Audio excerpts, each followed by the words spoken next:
we're focusing on your woods, and you've told us that although you're unsure of the start direction of your shots, it's the curve to the right that's the main issue. This tells us that the main issue in your golf swing is an open club face. When the club face points to the right of the direction of the swing, the ball curves to the right through the air. So the first thing to focus on is to get you to close the face a little earlier. If we can return the face less open, we will reduce how much the ball curves to the right, which means the ball is going to finish closer to the target. The first thing to understand is what the club face does throughout the swing. So with all golf swings, from setup up to the top, there is a lot of opening of the club face. So this happens because the club is rotated around its shaft. So if I twist this club to my right, the toe moves back and the face opens. And this is what we do from setup to the top. And this means that the downswing has a very important job to do, which is reverse the rotation of the club, twist it to the left, and get the face to come back appropriately for the shot we want to hit. In your case, you're opening the face, but you're not managing to get it back to square soon enough. So the face arrives at impact open, and the ball curves excessively to the right. The only thing we need to do in your golf swing is to add some of this twist to the left from the top of the swing down to impact. And if we add the right amount, the ball will finish on target. So we're going to split the downswing into two sections. The first, from the top of the swing down to about hip height, we call this the delivery position. If we can add some twist by the time we've got to here, we will have reduced how much work there is to do from here into impact. So if you notice the club face, as we rotate the shaft, the face starts to point down towards the ground. So this is going to be our first thought.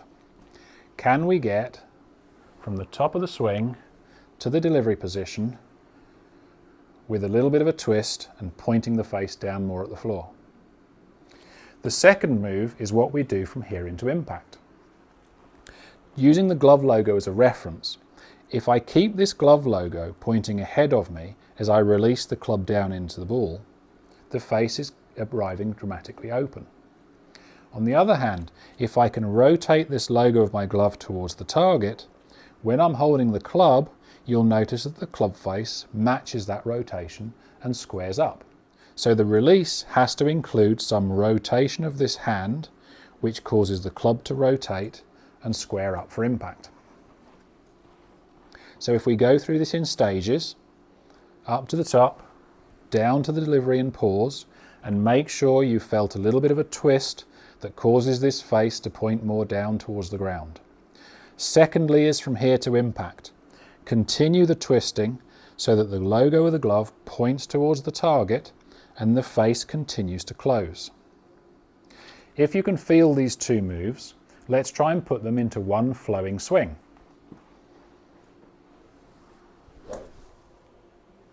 Now this swing doesn't have to be full speed, it can be slightly slower, and in fact it's a good idea to be slower to allow you more time to focus on these moves and make sure you're doing them. But as you get comfortable with it, you need to speed it up until we finally end up feeling like we're making a full flowing swing. And when you do, you're ready to hit a golf shot. The ball will tell you whether you've added some closing or not. If the ball still finishes too far to the right, you need to add more. If the ball finishes to the left, you've overdone it. And of course it's adding the right amount that will get the ball to finish on target. So with every shot, have a little rehearsal, twist it on the way down, twist it into impact, do that with some flow, and then hit a shot.